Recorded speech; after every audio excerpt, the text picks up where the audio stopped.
afternoon. Boop, boop, boop, Cynthia here. I'm so very grateful for so many things, including teachings that I've been studying today. This morning, I got to go on the Great Virtues call where we're reading Acceptance of the Will of God, Volume 2 of the Three Virtues for Yokoshi. And I count myself among Yokoshi Kami Kumite. I practice the art of true light and in person energetic practice, which shifts things on the spiritual, the astral, and the physical realms. It's an experience, it's nothing to be described. And we were studying the August teaching, or the teaching given in August monthly ceremony, where it starts off talking about hello, where are you viewing from? What are you grateful for today? Where it starts off talking about perspiring is the best way to naturally eliminate toxins that have accumulated in our body. And so the idea is that in the summer, you know, embrace the opportunity to cleanse and sweat. You're clearing toxins out of your body. And if toxins are not eliminated, they accumulate in the body, and this can cause chronic illness and may eventually develop into karmic diseases. And the thought of karmic diseases um, was an interesting discussion. Somebody mentioned a number of diseases that went through that family and had skipped her, except some that hit her. And I saw parallels in my own family about this disease and that disease, and this one, which I accept and have embraced and have Matilda for, um, and others that so far have missed me. Um, and and interesting discussions on a later call about basically everything that you see that offends you. That Thank you for the thumbs up. Anything that you see that offends you that you don't like, look in the mirror. Look in the freaking mirror. Because if you're not doing it now, you've done it at some other point. And yeah, I've had some beautiful trainings already today with encounters with people where yeah, boy, I hadn't expected that, and it's all good. Um, so there was a piece in here, Sheepy Tagak, hi, and Citron Ltd, you're back. What are you grateful for today? Where are you viewing from?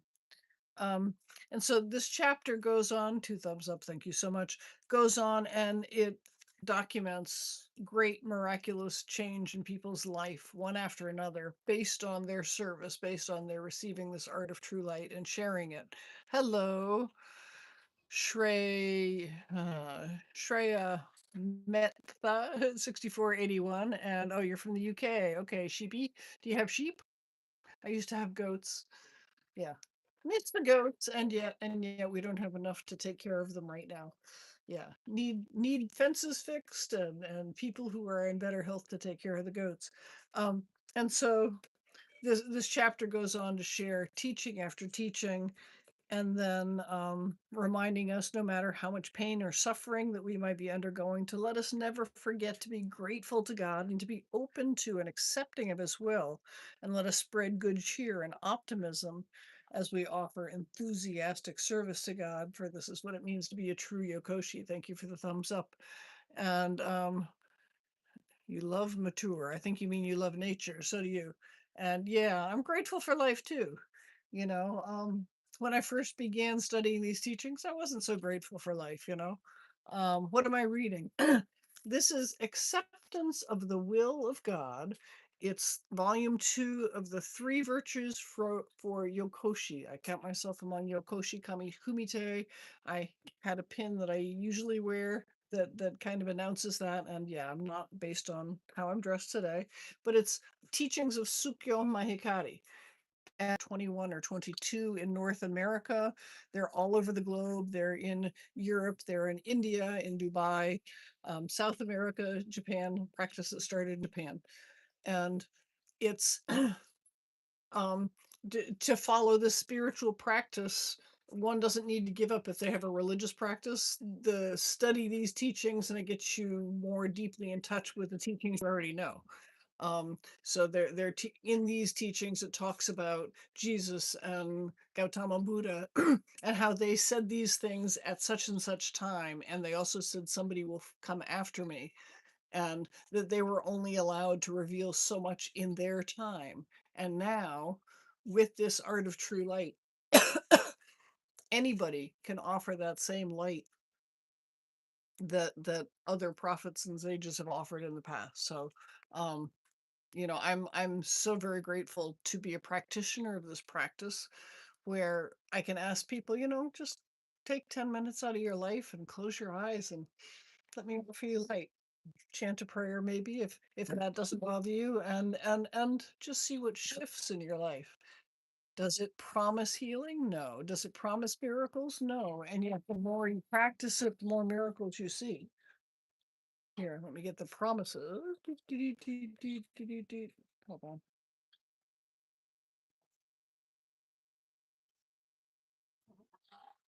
Um, the purpose of the art of true light is not to heal illness, but to enable all humankind to participate in the great divine work of achieving the divine plan, and at the same time to advance on the path to attaining divine nature through the purification of the Trinity of the spirit, mind, and body, and thus resurrect their original power as children of God.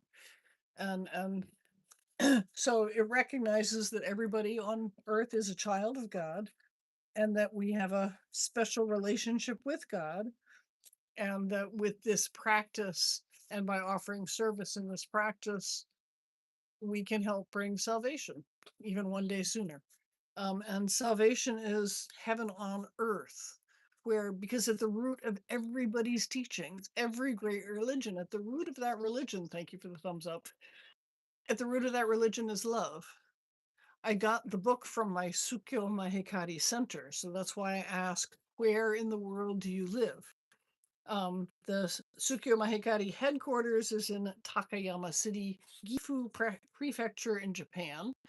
My local center to me is in Atlanta, Georgia. It's actually in Decatur, but they call it the Atlanta Center. There are centers in New York, Washington, D.C., Houston, Texas, Los Angeles, San Francisco, Seattle, Toronto, Edmonton, Vancouver. My name is Cynthia Lees, and I live in gratitude. That's what this channel is all about, is living in gratitude, because when I became a light practitioner, it said the three great virtues of this practice are gratitude, acceptance for the will of God, and humility. And I was a pretty miserable person at the time, and life wasn't going the way I wanted it to go. And yeah, I was depressed and not real happy about being here. So I wasn't saying each day I'm grateful for life. And so I started practicing gratitude. And as a retired teacher, a retired classroom teacher, I know that the way to learn something is to teach it. So I started creating coloring book gratitude journals. Color on one side of the page and think about everything you're grateful for, and then write three things that you're grateful for. And I published the first of those. I have three out under a pen name, Willow Sage. And from that, I quickly understood that I was grateful for more than three things every day. When I was young, did I get bullied in school? I can remember one instance very clearly. Oh yeah, and then a nickname that came from another bully. And that one stuck for, yeah, the year that he was there. Um, but for the most part, I was able to fly under the radar. I hadn't yet learned to let my freak flag fly and just be who I am, unashamedly, unabashedly, and decide that if you don't like it, you don't have to be there, you know? Um, so yes, I was always different and didn't fit in, and that's okay. It was what it was. It was my experience.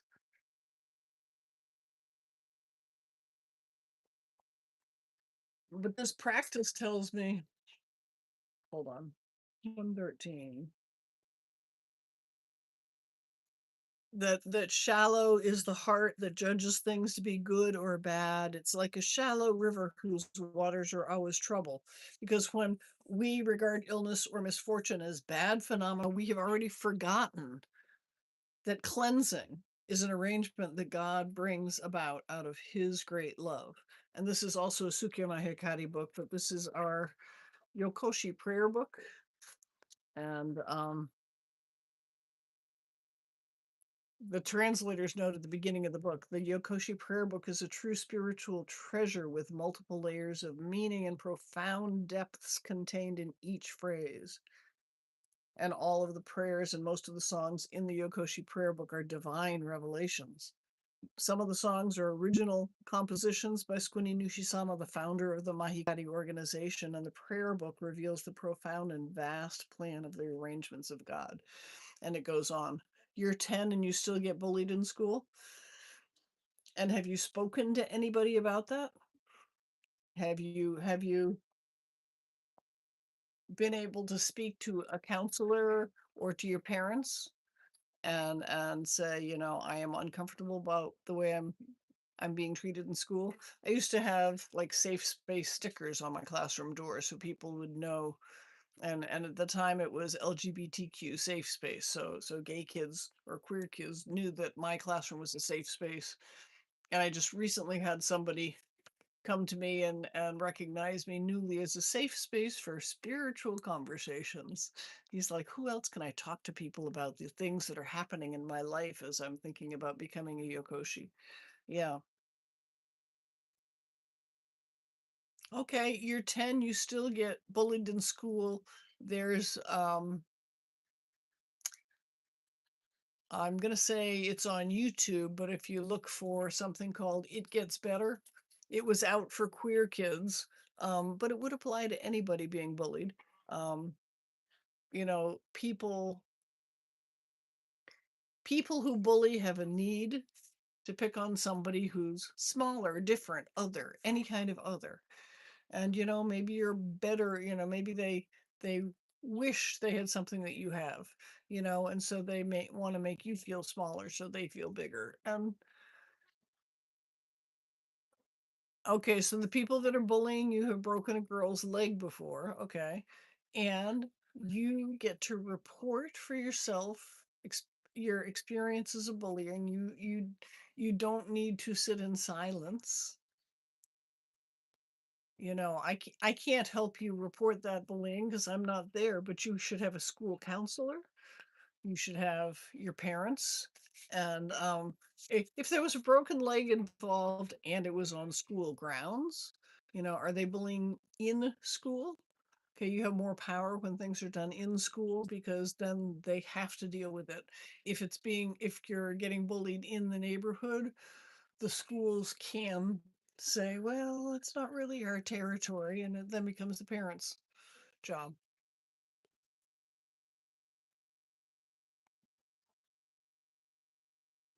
I hear that you're terrified.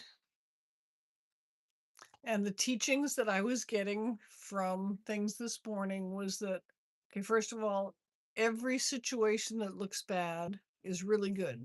Um, I have this belief that we choose the lives that we have, and we choose the things that put us in situations like you're in where you're terrified. I mean, I've been in some situations that, yeah, I wouldn't want to be in again. And now I believe that I put myself there somehow. Maybe it was a contract before. Hi, Junior Garza, how are you today? Um, and so, sit run. As far as being bullied, how old do I look? Old enough to be your grandmother, at least if you're 10. Let me think about generations. Yeah, definitely your grandmother. Could it be a great by now? I'm in my mid 60s.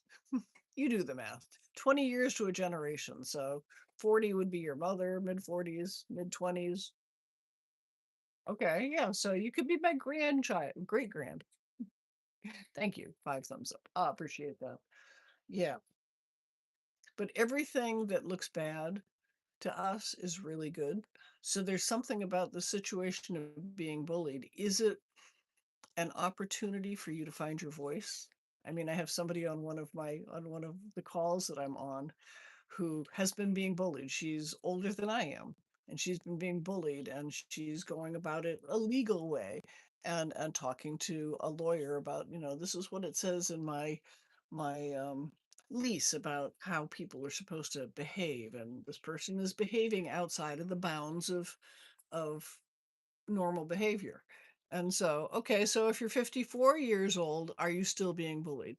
So the person I'm talking about was being bullied, and they're in their 70s anyway, and recognize it as an opportunity to develop a voice. This is God offering the training. Okay, you don't have to experience this. You get to speak up for yourself and learn to do that. So that's a everything in life is a gift from God, everything. And so if it's something that you don't like, you still get to say thank you and apologize. And yeah, I'm still working on the apology part. I am very good at saying thank you. I have a gratitude journal about to be published again. Um, that goes on endlessly. 2:26 p.m. I'm so very grateful that I just did a live stream and there were 14 people on and 5 thumbs up and I was just talking. And some guy who wanted me to think he was 10, but then he wanted me to think he was 54, and it's all good. And so the more that you focus on gratitude and then you acknowledge, you put it into words, you put it on paper, you tell somebody about it, and you share that gratitude with a smile. You acknowledge somebody, you thank the grocery clerk and let them know that their being there, coming to work today to handle your money is something that meant something to you. And then the world becomes meaningful again. And it's not just rushing through and you might as well work with a vending machine than some people who don't interact behind the counter. No, you make every interaction count. You treat people like people, and the world becomes a better place. So we still have 6 viewers. Where are you viewing from? What are you grateful for? Because otherwise I'm on my way to bring suet to the feeder. And since I've been talking for 17 minutes, I assert that I get to stop talking and end this live stream. As much as I'd like to share that with you, I'm going to stop this and take a break, move things, and maybe I'll start again. Alrighty. I love you. Thank you for coming by. If you're viewing after the fact, what are you grateful for today? Bless you. Love you.